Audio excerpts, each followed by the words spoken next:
అనగనగా ఒక అడవిలో ఒక ఆవు, ఒక కోతి, ఒక ముసలి స్నేహితులుగా ఉండేవారు.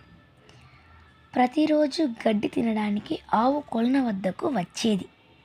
ఆ కొలను పక్కన చెట్టు మీద కోతి ఉండేది. అలాగే కొలంలో ఒక ముసలి ఉండేది. అలా వాళ్ళ స్నేహం మాటలతో గడిచేది.